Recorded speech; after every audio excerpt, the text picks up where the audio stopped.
Bienvenidos a su clase de manejo de vía aérea en anestesia en su asignatura de anestesiología.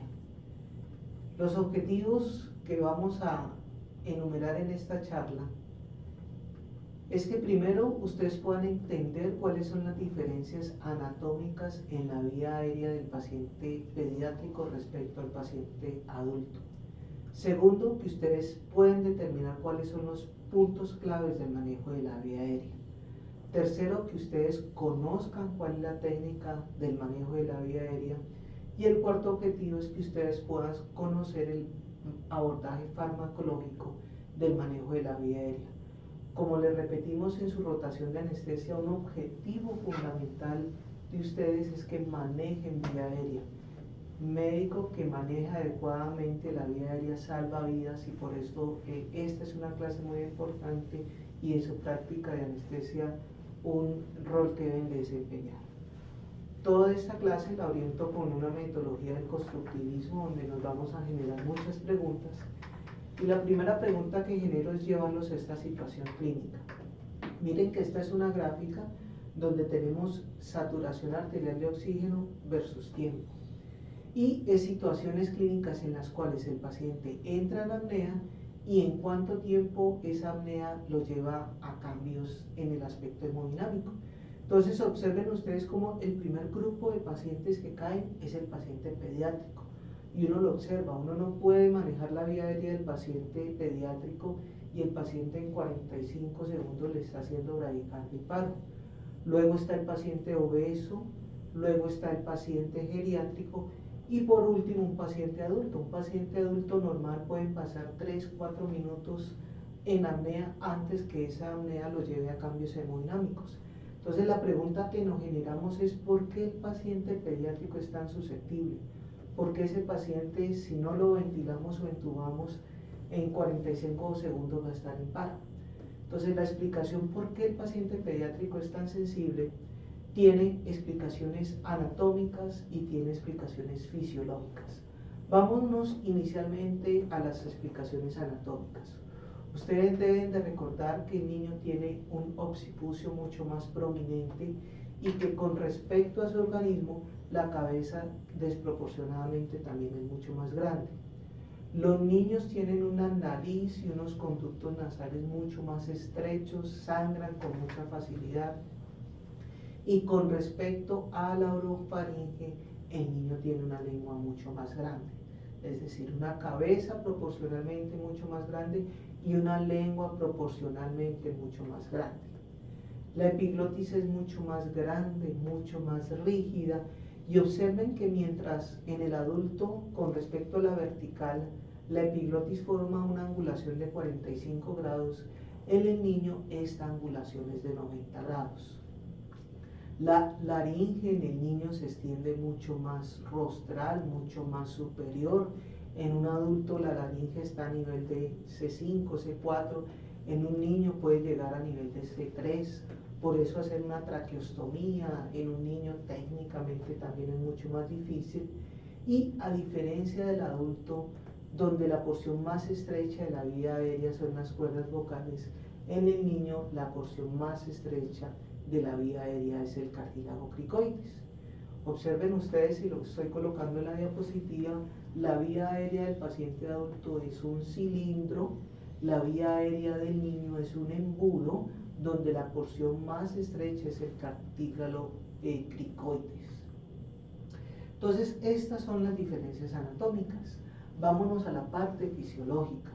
A nivel del diafragma, el niño tiene mayor cantidad de fibras musculares tipo 2, que son fibras musculares mucho más fatigables, mucho más sensibles a la hipoxia, mientras un adulto tiene 125 millones de unidades alveolares, un niño tan solo tiene 25 millones de unidades alveolares.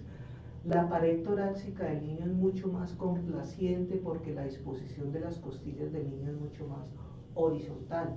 Esto quiere decir o se traduce que el efecto de succión de la caja torácica del niño es mucho menos eficiente, y mientras un adulto consume entre 2 y 3 mililitros kilo minuto de oxígeno, un niño consume entre 4 y 6. Entonces observen ustedes como un niño tiene mayor necesidad de consumo pero una anatomía y una fisiología que todavía no ha madurado y de alguna manera está en situación de desventaja frente a esas necesidades de consumo. También desde el punto de vista fisiológico quiero llevarles a recordar la ley de Poiseuille, que ustedes deben haberla visto en fisiología. La ley de Poiseuille dice que en una estructura cilíndrica la resistencia, sea a aire o sea a líquido, es inversamente proporcional a la cuarta potencia del radio. Y miren ustedes cómo en la diapositiva tenemos la vía aérea del niño, del adulto. A ambas vías a ellas les voy a disminuir 1 milímetro, pero dado la ley de Poiseuille, miren cómo en el niño esa disminución de 1 milímetro aumenta la resistencia en un factor de 16, disminuye el área transversa en un factor del 75%.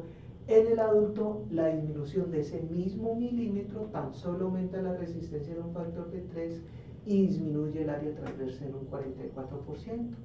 Yo siempre les digo, en las unidades de urgencia pediátrica el 70-80% es patología respiratoria. ¿Por qué? Miren ustedes que cualquier fenómeno que disminuya la luz de la vía aérea del paciente pediátrico tiene tanto impacto por la ley de Poiseuille, y ante tanto impacto las necesidades no pueden estar en el mismo balance, porque desde el punto de vista anatómico y fisiológico el niño también tiene unas situaciones críticas. Entonces, definitivamente, entonces ustedes comienzan a entender ese primer interrogante que le plantea por qué el paciente pediátrico tan rápido se nos viene al piso en la saturación cuando no lo podemos ventilar. Y ese era el primer objetivo, que podamos entender las diferencias anatómicas en la vía aérea del paciente pediátrico. Vámonos al segundo punto, que es determinar los puntos claves del manejo de la vía aérea, tanto en la población pediátrica como en la población adulta. Y vuelvo y lo remarco, esto es fundamental en su aprendizaje. Manejo de vía aérea está en el soporte básico vital, está en el soporte avanzado vital. Quien maneja la vía aérea salva vidas, pero yo muchas veces planteo este interrogante: ¿se sabe qué es manejar la vía aérea? Y cuando yo estadísticamente hago esto, la gente cree que manejar la vía aérea es intubar al paciente. Yo aquí también digo que existe una impronta para el médico en formación que ve que el código azul, ve que todo el mundo está estresado, que no puede intubar el paciente, y él asocia que intubar es difícil, cuando yo aquí en la práctica les demuestro que en el 95% de los casos intubar es fácil. Lo que hay que conocer es la técnica y la manera de hacerlo. ¿Y qué es manejar la vía aérea? Manejar la vía aérea es establecer un flujo de gas, sea oxígeno, sea aire, entre boca y o nariz hacia los pulmones con la menor resistencia posible. Usted lo primero que tiene que hacer es establecer un flujo de gas desde boca y o nariz hacia los pulmones con la menor resistencia. Si es con la menor resistencia, entonces, ¿qué genera resistencia? Entonces, mire que uno tiene un eje oral determinado por la boca, uno tiene un eje faríngeo determinado por la faringe y tiene un eje laríngeo. Mire que inicialmente estos tres ejes no están alineados. Para disminuir la resistencia yo tengo que alinear esos tres ejes. ¿Cómo los alineo? Entonces mire que si yo coloco una almohada debajo del occipucio, mire cómo el eje faríngeo se acerca al eje laríngeo. Y mire como si posteriormente yo hago la maniobra de olfateo, mire cómo se acercan los tres ejes. Siempre le remarco que lo inicial que uno debe hacer en el manejo de la vía aérea es ventilar con la menor resistencia, y que hay que alinear estos tres ejes, y que técnicamente pues existe la almohada debajo del occipucio y la posición de olfateo si no existe contraindicación.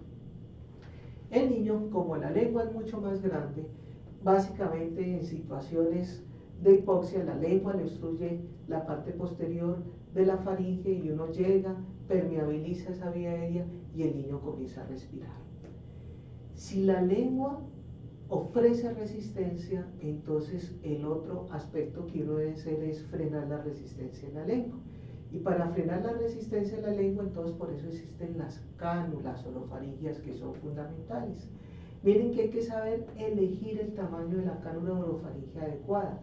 Miren ustedes cómo en la diapositiva, en el primer caso, yo la tengo de tamaño adecuado. En el segundo caso, tengo una cánula muy grande y mire cómo está golpeando el epiglotis, y en el tercer caso una cánula muy pequeña y mire cómo hace obstruir la parte posterior de la lengua.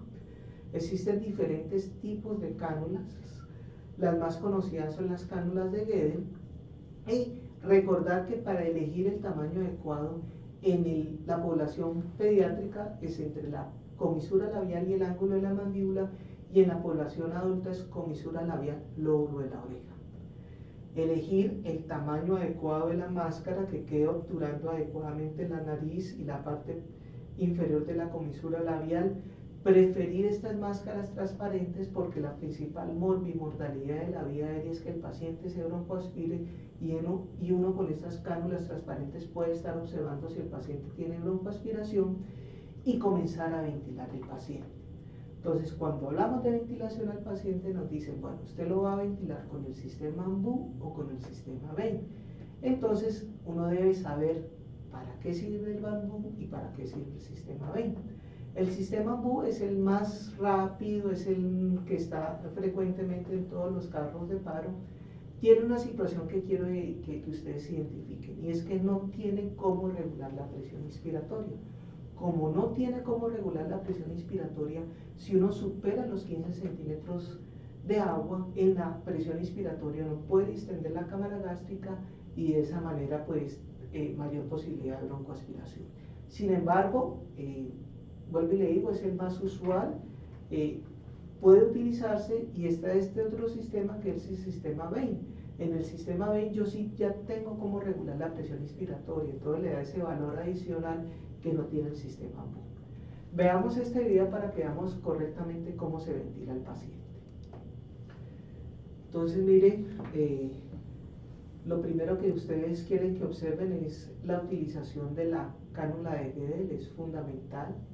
Miren que la paciente está con una almohada en su occipucio, veo el tamaño adecuado. Miren cómo se introduce la cánula de Gueden, esto es fundamental. Uno inicialmente la introduce viendo hacia arriba, luego hace este giro de 180 grados. Miren cómo luego viene la maniobra de olfateo.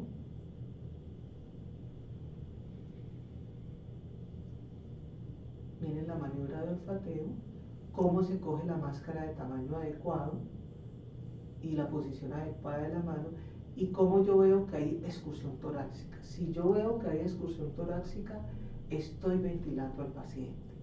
Esa es la prioridad es ventilar al paciente. Uno puede durar a un paciente ventilando 20, 30 minutos. La prioridad no es intubar, inicialmente hay que ventilar al paciente y sacarlo de su situación de hipoxia. Muchas gracias.